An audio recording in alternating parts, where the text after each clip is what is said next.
నమస్కారం. కంటిన్యూస్ గా returns file చేయకపోవడం, కంటిన్యూస్ గా నిల్ రిటర్న్ ఫైల్ చేయడం, ఈ రెండు కారణాలతో ఏ కారణం వల్ల మనకు జిఎస్టీ రిజిస్ట్రేషన్ రద్దు చేసే అధికారం ప్రభుత్వం వారికి ఉంది, డిపార్ట్మెంట్ వారికి ఉంది. కంటిన్యూస్ గా రిజిస్ట్రేషన్ తీసుకున్నాడు, నిల్ రిటర్న్స్ చేస్తూ ఉన్నాడు. ఒక 6 నెలలు దాటింది, 7 నెలలు దాటింది. ఈ కారణంతో జిఎస్టీ రిజిస్ట్రేషన్ రద్దు చేయొచ్చా? లేదు, రిజిస్ట్రేషన్ పొందాడు, అసలు ఏమీ లేకుండా రిటర్న్స్ ఫైల్ చేయడం లేదు. ఈ రెండింటికి ఉన్న వేరియేషన్ ఏమిటి అంటే, మనకు సెక్షన్ 29 సబ్ సెక్షన్ 2లో కొన్ని కారణాలు చెప్తారు క్యాన్సిలేషన్ ఆఫ్ రిజిస్ట్రేషన్ కి.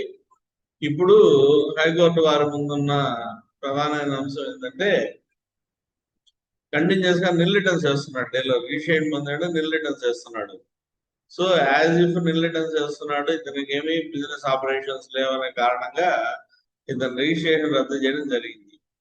ఇది వ్యాలిడా కాదా అనేది ఇప్పుడు అంటే సెక్షన్ 29 సబ్ సెక్షన్ 2లో చెప్పిన సందర్భాలకి ఇది ఫిట్ ఇన్ అవుతుందా కాదా అనేది వాళ్ళ ముందున్న సమస్య. డిపార్ట్మెంట్ వారి వాదన ఏంటంటే, నిల్ రిటర్న్స్ ఫైల్ అవుతున్నాయి కాబట్టి క్యాన్సిల్ చేసాము. డీలర్ ఏమంటాడు, నిల్ రిటర్న్స్ ఫైలింగ్ కి అసలు వేయకపోవడానికి తేడా ఉంది. అసలు ఏం సందర్భంలో మాత్రమే రిజిస్ట్రేషన్ క్యాన్సిల్ చేయాలి, నిల్ రిటర్న్ చేస్తున్న సందర్భంలో రిజిస్ట్రేషన్ క్యాన్సిల్ చేయడానికి లేదు అనేది డీలర్ వాదన. ఫైనల్ గా గౌరవ హైకోర్టు వారు ఏం చేశారంటే, డీలర్ వైపే టిల్ట్ అయినారు. టిల్ట్ అయ్యి వాళ్ళు ఏమంటారంటే, దానికి రెండింటికి తేడా ఉంది. అసలు రిటర్న్ అయిపోవడానికి, నిల్ రిటర్న్ ఫైల్ చేయడానికి తేడా ఉంది. వేర్ అస్సీస్ ఫర్మ్ చేసి registration was cancelled solely on the ground of filing nil return for several months. ఇది ఒక్క కారణంగా నిల్ రిటర్న్స్ సెవరల్ మంత్స్ నుంచి చేస్తున్నారని కారణంగా రిజిస్ట్రేషన్ క్యాన్సిల్ చేశాడు. Such action was not permissible under section 29 sub section 2 clear గా చెప్పేసింది. Hence the show cause notice and cancellation order are quashed as cancellation for filing nil returns alone is not a valid ground for the statute. So అక్కడ తేడాన్ని clear గా చూపించారు. 29(2) మనకు వచ్చేటికి ఏమంటున్నారు, ఆ word కూడా మీకు చదివి వినిపిస్తాను. Section 29 sub section 2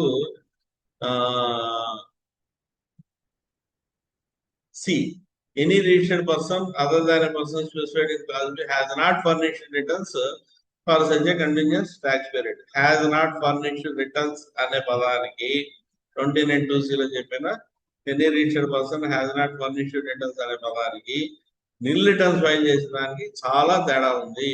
filing of nil return ఈ కేటగిరీలోకి రాదు. కాబట్టి స్టాట్యూట్ లో చెప్పిన దాన్ని యాజ్ గా మీరు అన్వయించండి. Filing of nil return is valid for continuation of registration. Filing of non furnishing of any return is a valid ground for cancellation of the registration. So ఈ తేడాని కోర్టు వారు ఐడెంటిఫై చేసి రిలీఫ్ ఇవ్వడం జరిగింది. ఇది గౌరవ ఉత్తరాఖండ్ హైకోర్టు ముందు వచ్చిన issue, snow line travel ventures LLP versus commissioner SGST state goods and services tax. దీన్ని సీజే పెంచి డీల్ చేయడం జరిగింది. మనోజ్ కుమార్ గుప్తా సీజే, గౌరవ చీఫ్ జస్టిస్ గారు, అలాగే సుభాష్ ఉపాధ్యాయ్ గౌరవ జడ్జి గారు, వీళ్ళిద్దరు కలిసి హ్యాండిల్ చేసి క్లియర్ కట్ గా జడ్జిమెంట్ ఇవ్వడం జరిగింది. సో ఇక్కడతో మనకు ఒక మంచి పాయింట్ మీద క్లారిటీ వచ్చింది.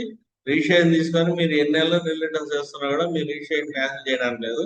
రిజిస్ట్రేషన్ పొంది రిటర్న్స్ కానీ ఈ సందర్భంలో మీ రిజిస్ట్రేషన్ క్యాన్సిల్ అవుతుంది. సెక్షన్ 29 సబ్ సెక్షన్ 2 క్లాస్ కి క్లియర్ గా వీళ్ళు ఒక డెఫినేషన్ ఇవ్వడం జరిగింది.